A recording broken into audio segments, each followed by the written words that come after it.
Bismillahirrahmanirrahim. Assalamualaikum warahmatullahi wabarakatuh. Waalaikumsalam warahmatullahi wabarakatuh. Alhamdulillahirabbil alamin. Wassalatu wassalamu ala Rasulillah Muhammadin wa ala alihi wa sahbihi ajma'in, amma ba'du. Qala Allah Ta'ala fil Qur'anil Karim, a'udzu billahi minasyaitonir rajim. Bismillahirrahmanirrahim. Inna iddatash syuhuri indallahi 12 syahran fi kitabillah yauma khalaqas samawati wal arda minha arba'atun hurum. Sesungguhnya bilangan atau jumlah bulan di sisi Allah Subhanahu wa taala setiap tahun adalah 12 yang telah ditetapkan oleh Allah Subhanahu wa taala sejak Allah Subhanahu wa taala menciptakan langit-langitnya dan menciptakan bumi-buminya. Minha arba'atun hurum. Dari 12 itu ada 4 bulan hurum. Hurum di sini bukan berarti haram, tetapi menurut ahli tafsir diantaranya Ibnu Abbas bahwa hurum itu adalah kemuliaan, keagungan, keistimewaan. Artinya segala bentuk ibadah yang kita lakukan di situ mempunyai nilai plus jika dilakukan di luar bulan haram. Yang kedua, yang mana termasuk bulan haram menurut ayat ini? Yang pertama adalah Zulqa'dah, yang kedua Zulhijjah, yang ketiga Muharram, dan yang keempat Rajab. Jadi karena Muharram itu adalah bulan yang sangat istimewa, bulan yang sangat mulia di sisi Allah Subhanahu wa taala, maka seluruh ulama sepakat bahwa segala bentuk ibadah atau amalan yang dilakukan oleh umat Islam di 4 bulan itu akan mempunyai derajat khusus di sisi Allah Subhanahu wa taala. Di bulan Muharram ini ada puasa yang sangat dianjurkan oleh Rasulullah sallallahu alaihi wasallam. Jadi dalam salah satu hadis yang diriwayatkan oleh Imam Muslim, kalau Rasulullah sallallahu alaihi wasallam afdalus syami ba'da Ramadan. Jadi afdalus syami ba'da Ramadan syamu syahrullah al-Muharram.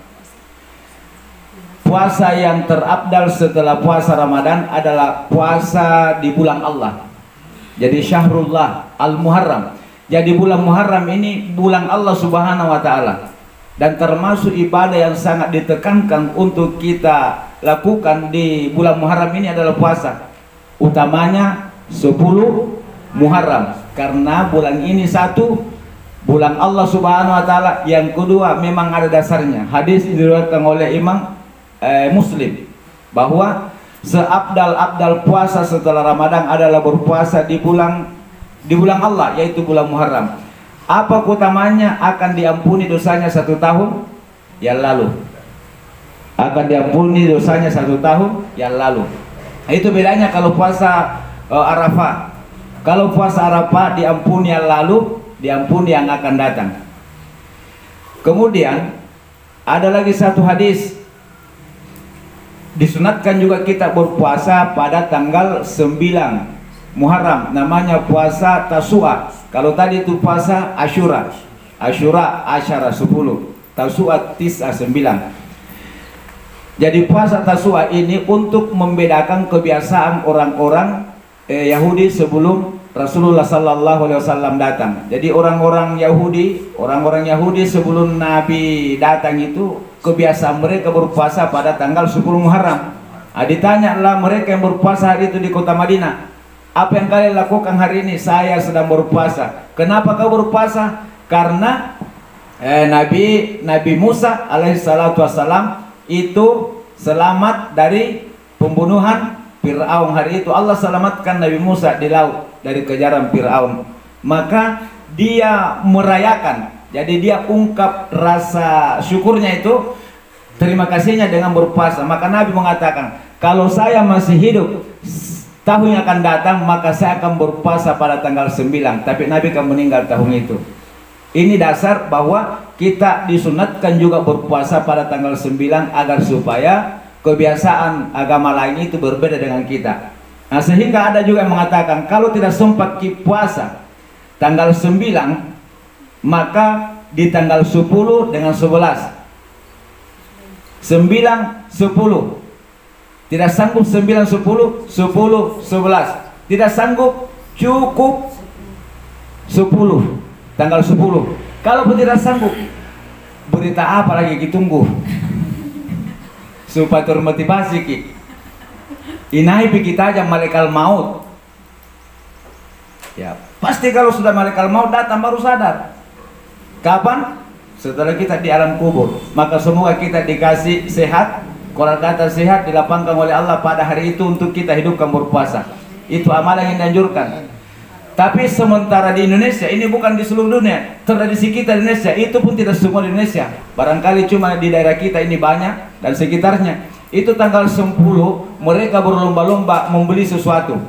Sesungguhnya tidak dilarang kita membeli apa-apa setiap hari, bahkan setiap saat. Tapi lihat dulu, tidak masuk di kategori mubazir. Apalagi misalnya membeli sesuatu dikaitkan dengan 10 Muharram. Pedagang-pedagang juga begitu, karena dia tahu apa kebutuhan umat Nabi Muhammad pada tanggal 10 ternyata butuh garam, butuh timba.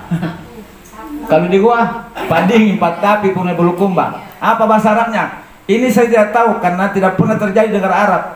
Karena tidak pernah kalian pading di negara Arab. Yang ada itu negara Arab puasa. Yang ada di belahan Eropa puasa. Yang ada di benua Amerika puasa. Di benua Australia puasa. Asia puasa. Tapi Pak Dingin cuma ada di Sulsel barangkali. Nah, saya tanya kenapa memangnya beli Pak Dingin di bulan Muharram, 10 Muharram. Nih dingin-dingin keadaan. Pak Dingin itu apa fungsinya? Untuk membedakan mana beras dan mana yang belum jadi beras. Kalau belum jadi beras itu ada kulitnya. Itu tujuannya. Dan mana tongi kita beli, biar tong dibeli satu pasar itu semua Pak Dingin di situ tidak akan pernah kita gunakan kalau tidak beras. Sama aja kenapa beli liter, supaya mudah katanya di liter itu rezeki. Saya sudah katakan istighfar termasuk siap-siaplah mau liter rezekimu. Biar tongi kau beli liter 10 buah hari itu, apa mau liter kalau tidak tanam kecengkeh? Masuk akal lah. Tapi kalau kita nasihati orang tua saya, ini yang dibenci oleh agama karena menjaga tradisi yang tidak punya dasar.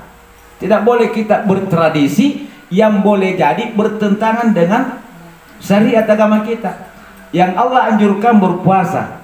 Nah, sementara kita sibuk mencari pasar yang menjual garam, yang menjual Pak Dingin, yang menjual timba, Pak Baras, sapu. Sementara tidak puasa, coba bayangkan. Kalau puasa mungkin baik ji, baru pergi mencari sapu. Tidak dilarang, tapi kalau ada ji sapu tak jangan maki. Karena ada amalan yang lebih diutamakan selain puasa hari itu. Jadi sesungguhnya ada 2 amalan yang sangat diharapkan di bulan Muharram. Selain kalau salah kan biar bukan Muharram toh. Adalah puasa 10 Muharram, pada tanggal itu adalah bersedekah. Jadikan hari itu hari yatim piatu. Ada hadisnya Rasulullah sallallahu alaihi wasallam, man wasa'a ala ayalihi yauma asyura'i wasa'allahu sanata kullahu.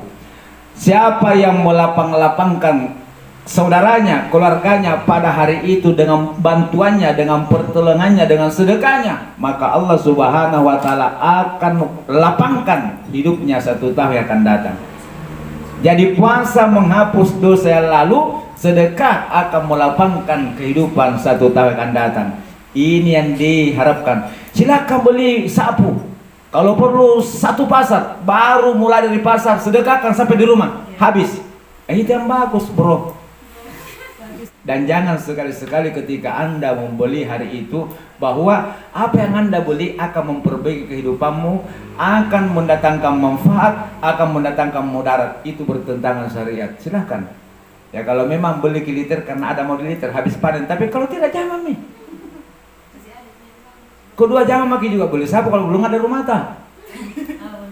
Mau sapu. Yang dianjurkan itu puasa Asyura. Dosa kita terhapus. Yang kedua sedekah. Ya, sedekah terbaik hari itu. Makanya misalnya Nopi punya uang hari itu 1 juta, sedekahkan semua 1 juta. Oh berat Ustaz, berat memang karena Anda pikirkan, Anda hitung. Coba kau perhatikan. Apalagi kita sudah beranggapan bahwa untuk mendapatkan uang 1 juta ini, saya kerja keras banting tulang. Saya kerja keras banting tulang sampai bisa dapat recehan 1 juta. Di situlah letak ujiannya. Ya. Sehingga kita pasti berpikir-pikir 1000 kali lipat untuk bersedekah. Jangankan 1 juta, 1/2-nya saja. Nah berat, kenapa? Karena kau dapatkan itu. Maka sekarang, kalau sebelum 10 Muharram Anda banting tulang peras keringat untuk mencari rezeki atau harta, tapi Anda cuma dapat 1 juta, maka coba robah. Sedekahkan 1/2-nya supaya setelah itu tidak ada lagi banting tulang peras keringat, datang rezeki berlimpah ruah. Begitu caranya hidup. Selaku kaum muslimin yang kami muliakan, ini poin yang sangat penting karena mengantisipasi, ya. Banyak sekali saudara-saudara kita mungkin karena dakwah belum sampai, kurang memperhatikan apa yang menjadi warisan Rasulullah Muhammad SAW, yaitu Al-Quran. Dan demikian yang bisa kami sampaikan dari pengajian ini. Semoga Allah Subhanahu wa Ta'ala senantiasa mensyurahkan rahmat, ampunan, kasih sayangnya kepada kita karena kemuliaan majlis ini. Mari kita tutup dengan doa kafaratul majlis. Subhanakallahumma wa bihamdik, asyhadu an la ilaha illa anta, astaghfiruka wa atubu ilaik. Wassalamualaikum warahmatullahi wabarakatuh.